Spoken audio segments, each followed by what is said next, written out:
contando más en detalle sobre esta actividad que se va a desarrollar por el Día de la Diabetes. Doctora Gabriela Pablo Antonio, un gusto saludarla, buenos días. Buenos días, Juan, buenos días a todos. ¿Cómo le va? Bueno, muy bien, gracias por atendernos, doctora. Gracias a usted por llamarme. Bueno, muchas gracias. Bueno, hoy es el Día de la Diabetes, ¿verdad? Ayer, el día 14 de noviembre, se conmemora el Día Mundial de la Diabetes, sí, y bueno, frente a este día que en general siempre desde la Dirección de Salud planteamos alguna actividad, estuvimos las chicas del equipo de la Dirección de Salud, esta semana estuvieron repartiendo folletos, el lunes tuvimos una actividad concreta con las estudiantes de enfermería del Instituto 138 con una charla de prevención de diabetes y bueno, y el sábado terminamos las actividades junto con Leones y con el Club Leo, o sea, con los más jóvenes de Leones, haciendo esta actividad que va a ser el sábado, si el clima nos acompaña, porque parece que va a llover, pero la idea es esa, ¿no? Hablar un poco sobre esta enfermedad crónica tan prevalente en nuestro país y bueno, inclusive en nuestra ciudad, que no es ajena al resto del país a nivel nacional. Comentábamos hace un ratito, uno dice diabetes y lo primero que piensa que es una enfermedad muy silenciosa que si no es bien tratada, bien cuidado, lo digo yo que no soy ejemplo en esto de cuidarse, trae sus complicaciones, doctora, ¿no? Sí, la verdad es que es una patología crónica que, bueno, si uno no logra tener una buena adherencia al tratamiento, un buen seguimiento por parte del área médica y de todos los profesionales que siguen una persona con diabetes, la verdad es que sí, a largo plazo trae muchas complicaciones. Y bueno, la verdad es que hoy, si bien como vos decís, es una enfermedad silenciosa, se hace el diagnóstico con más frecuencia, pero sin embargo sigue habiendo mucha gente que hoy es diabética y todavía lo desconoce, ¿sí? Se cree que cuando uno hace un diagnóstico de diabetes, el paciente padece ya desde hace por lo menos 5 años algún trastorno en el metabolismo de la glucosa, o sea que en realidad ya uno cuando hace el diagnóstico el paciente ya viene con ciertas complicaciones, o sea que es importante tenerlo en cuenta y es importante por eso concurrir a los profesionales del área médica y poder hacerse los laboratorios y poder hacer un diagnóstico precoz, ¿no? Uno de los primeros síntomas es la necesidad de tomar agua. Sí, en general depende del tipo de diabetes, o sea, nosotros hablamos siempre de la diabetes del adulto, pero bueno, la diabetes, hay 3 tipos distintos: diabetes de tipo 1, diabetes de tipo 2 y la diabetes gestacional, que es la diabetes que se produce durante el embarazo. Y los síntomas, sí, en general, característicos son esos: la poliuria, la polidipsia y la polifagia, que es, digamos, tener más sed de lo habitual, comer más de lo habitual y hacer más pis de lo habitual, digamos, ¿no? Estos 3 síntomas pueden estar los 3, puede estar uno de los 3, o pueden estar los 3 en forma transitoria en algún momento, pero sería como la característica de una persona con diabetes que todavía no tiene el diagnóstico o que no está en tratamiento, ¿no? Así que, doctora, una mujer embarazada el embarazo le puede ocasionar tener diabetes. Yo no lo sabía eso. Sí, existe una patología que es la diabetes gestacional, que se desconoce todavía la causa que la origina, pero que se cree que por ahí la obesidad y algún otro factor de riesgo puede producir este trastorno de la glucemia, que obviamente en el feto o en el embrión puede traer complicaciones si no es diagnosticada a tiempo, ¿no? ¿Es hereditaria esta enfermedad? La diabetes es una enfermedad multifactorial. ¿Qué quiere decir eso? Que la producen varios factores. Uno de los factores es la herencia, sí. Por eso uno, cuando ve a un paciente por primera vez y hace un control de salud, digamos, siempre lo que pregunta son antecedentes familiares, porque obviamente tener algún familiar de primera línea, o sea, madre, padre, tíos o hermanos que padecen diabetes, hacen que uno tenga más chance de tenerla. Eso no quiere decir que si yo tengo toda mi familia con diabetes vaya a ser diabético, pero sí es verdad que el factor de herencia existe y es una posibilidad más ¿sí? Si yo sumo a otros factores de riesgo, las chances de tener diabetes en algún momento de mi vida existen. Hoy está mucho más controlado, ¿no?, que hace algunos años atrás. Sí, hoy la verdad es que la gente en general entiende perfectamente que es una patología crónica, eso quiere decir que lo va a acompañar toda su vida y por ende la medicación va a tener que ser tomada en forma crónica también, y la gente lo adhiere, o sea, se adhiere con más facilidad, pero sin embargo, bueno, es difícil, más allá del tratamiento farmacológico, de la insulina, en el caso que se requiera. El tema son todos los cambios de hábitos que requieren en una persona con diabetes, que eso es lo más difícil de lograr, ¿no? Porque, bueno, uno a veces entiende que tomando la medicación con eso alcanza y sobra, y la verdad es que la medicación sola, por sí sola, no va a revertir si uno sigue alimentándose de mala manera, o si no tiene una nutrición saludable, o si no hace actividad física, digamos, ¿no? Entonces, es como varias patas que hacen que el equilibrio se sostenga y la persona tenga menos complicaciones a largo plazo. Doctora, ¿110 es el máximo permitido de glucosa en sangre? El glucosa en sangre tiene que ser en ayunas de 8 horas, y el valor para decidir con una persona diabética es más 2 valores, o sea, 2 laboratorios mayores a 126 miligramos por decilitro, o en cualquier momento del día hacerse una extracción del laboratorio en sangre y que dé más de 200. Esto es importante aclararlo. Cuando nosotros hacemos el hemoglucotest, que es el test que se hace en el centro de salud, en la guardia, en el hospital, que es ese que se pincha el dedo, digamos, nosotros no podemos hacer diagnóstico de diabetes con ese estudio. Lo único que sabemos con ese estudio es qué valor de glucemia tiene la persona en ese momento, ¿sí? Salvo que el valor sea muy, muy, muy alto, yo no puedo decirle con ese estudio a la persona que es diabética. El único estudio que me permite a mí hacer el diagnóstico de diabetes, o sea, a mí, a los médicos en general, es el estudio de sangre, o sea, que me sacan sangre venosa cuando voy al laboratorio, ¿sí? Lo que nosotros hacemos con el hemogluco, cuando una persona va por ahí que no se siente bien a la guardia o que viene al centro de salud y se controla, es controlar la glucemia de ese momento, ¿sí? Pero ese test no sirve para hacer diagnóstico de diabetes. Salvo que tenga 300, que ahí ya... Exacto, se salvo que despejan tenga las un dudas. valor muy, muy elevado, que uno ya tiene, o sea, las sospechas son fuertemente certeras, digamos, ¿no?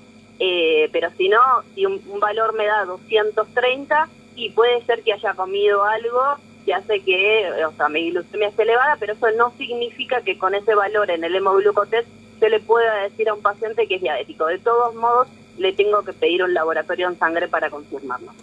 Perfecto. Doctora, la actividad física es fundamental para todo esto, ¿no? La actividad física y el cambio de hábitos de alimentación es fundamental. Es tan importante como el tratamiento farmacológico de la insulina, digamos. O sea, si uno no logra, como decíamos recién, cambiar los hábitos, la medicación, o sea, la farmacología, magia no hace, digamos. Eso siempre va acompañado de una alimentación saludable y una actividad física constante, ¿no? Porque muchas veces uno dice, bueno, sí, yo caminé en un tiempo y andaba mejor, pero bueno, después dejé. Bueno, la idea es que uno haga una actividad física que le guste, la que fuera, que le guste, digamos, aeróbica, pero que sea en forma sostenida. Normalmente, una persona obesa es más fácil que tenga esta enfermedad, o le puede pasar a cualquiera, por más delgado que sea, por más que haga actividad física, cuando tiene... Que pueden hacer que de todos modos yo tenga un trastorno de la glucemia y en algún momento desarrolle el diabetes. O sea que en realidad ninguna persona está exenta de tener diabetes. Hay personas que tienen más factores de riesgo y tienen más chances, y hay personas que no, pero sin embargo todos estamos con posibilidades de desarrollar diabetes en algún momento de nuestras vidas. Uh-huh. Bueno, habrá que cuidarse entonces, doctor. Yo le escucho a usted Habrá que cuidarse. Y digo, hago todo lo contrario, y esto no es gracioso, ¿no? Pero muchas veces uno, si bien suena a excusa, a veces muchos que por ahí, como el caso mío, esto es un trabajo muy sedentario, casi sin tiempo para salir a caminar o para hacer alguna actividad, uno también lo pone como excusa porque sabe que lo tiene que hacer por el bien de la salud de cada uno. Somos muchos en Capitán Sarmiento, no le digo cantidad o porcentaje, pero hay mucha gente que tiene diabetes. La prevalencia de diabetes en Sarmiento es casi la misma que a nivel nacional. O sea, a nivel nacional es de 8,5, casi 10% de la población. Es casi la misma cantidad. Nosotros tenemos como muy bien registrado las personas con diabetes, porque quien tiene obra social obviamente se sigue por su obra social con su médico de cabecera, pero nosotros contamos con un programa que es el ProDiaba, que es un programa provincial que provee la medicación y el seguimiento y la insulina en los pacientes que no tienen obra social. O sea, que nosotros sabemos cuántos pacientes hay bajo programa, y la verdad es que la prevalencia, o sea, la cantidad de gente con diabetes es igual que a nivel nacional, eso, del 10% de la población. Uno de cada 10. Es altísimo, uno de cada 10, o sea, es altísimo. Y si nosotros pensamos que no todo el mundo está diagnosticado todavía, es mucho más, digamos. Entonces, a ver, yo pienso que, como vos decís, las excusas siempre aparecen, tenemos 2 millones de excusas, siempre hay algo por lo cual dejar relegado la posibilidad de hacer alguna actividad física o mejorar la alimentación. El tema es que, como todos nuestros hábitos fueron incorporados en forma progresiva, a pesar de que no nos dimos cuenta, porque en algún momento empezamos de comer saludable a comer no saludablemente, el efecto inverso, o sea, el proceso inverso también es largo, y por eso es importante, en algún momento comenzarlo. Uno no tiene que salir el primer día que decide salir a caminar 8 kilómetros, porque lo más probable es que eso no lo sostenga en el tiempo, ¿sí? Pero sí empezar a hacerse el tiempo para empezar mínimamente a hacer alguna actividad, ¿sí? En el transcurso del día, en vez de decir, bueno, mira, en vez de subirme al auto para ir a hacer una actividad X que tengo que hacer, voy a ir caminando, voy a ir en bicicleta, o sea, empezar a hacer cosas que sean, o sea, más viables con nuestra vida cotidiana, para justamente, bueno, empezar a movilizarse un poco más, porque es verdad que en general todos tenemos trabajos que nos implican mucho tiempo, todos tenemos la excusa de que, bueno, yo al mediodía no puedo comer porque no tengo tiempo, entonces me como una pavada y sigo. Y la verdad es que alimentarse saludablemente no es solamente ni comer poco, ni comer mal en el sentido de las cantidades, sino es también sentarse a comer, respetar las 4 comidas. Bueno, es un montón de cambios en los hábitos cotidianos que hoy el mundo de hoy nos lleva a que todo eso se vea entorpecido, pero la verdad es que, bueno, eso depende individualmente de cada uno lograrlo o no lograrlo. Y que a veces puede pasarnos que haya semanas que nos salga mejor y haya semanas que nos salga peor, pero eso no quiere decir que lo tenemos que abandonar, digamos. Bueno, esta semana la verdad que no cumplí con lo que me había propuesto, pero la semana que viene lo vuelvo a arrancar. El tema es no tirar, digamos, como decirlo en criollo, tirar la toalla fácilmente, porque si no, sí es verdad que todo se hace mucho más difícil. Pero eso, me parece que lo más importante es cambiar algunos hábitos del día, cosa de que, bueno, en 1 o 2 meses uno se dé cuenta que, bueno, esta vez caminó 40 minutos, o sea, y lo hizo sin darse cuenta, digamos, ¿no? Porque lo que nos cuesta son ponernos como objetivos muy altos. En general nos ponemos esos objetivos muy altos y que después no los cumplimos porque son insostenibles con nuestra vida cotidiana, claro, digamos. Pero bueno, lo más importante, más allá de la diabetes y de la hipertensión y todo eso, es cambiar los hábitos, porque es verdad que uno se siente mejor y, bueno, tiene menos riesgo de tener patologías crónicas, ¿no? Doctora, ¿me recuerda la actividad prevista para mañana? La actividad es mañana, sábado, a las 10 de la mañana, en la plazoleta de la calle Mitre, enfrente del Banco Provincia, y bueno, ahí vienen al centro. La vamos a hacer entonces con Leones y con Club Leo, y lo que se va a hacer es entregar folletería, explicar un poco sobre esa patología que es la diabetes, y bueno, seguramente estén las chicas de enfermería tomando la presión y con el hemoglucose para quien quiera saber cómo está su glucemia en ese momento, y para hacer la consulta que quiera, y también preguntarnos sobre los horarios de atención de los profesionales para poder consultar. Esperemos que no llueva, porque me parece que el pronóstico no es demasiado alentador, ¿eh? El pronóstico lo tenemos claro que no es alentador, o sea que seguramente si llueve se suspende y se reprogramará la actividad. Doctora, muchas gracias por estos 15 minutos que dispensó para nosotros, como siempre, muy amable, lo agradecemos y lo valoramos. Muchas gracias a ustedes y bueno, gracias por siempre difundir las actividades que hacemos desde la Dirección de Salud. Y bueno, ante cualquier duda, estamos tanto en el hospital como en los centros de salud siempre siempre hay profesionales para poder asesorar y acompañar a las personas con diabetes o con cualquier otra patología crónica. Gracias, doctora. Gracias, Juan. Hasta luego, gracias.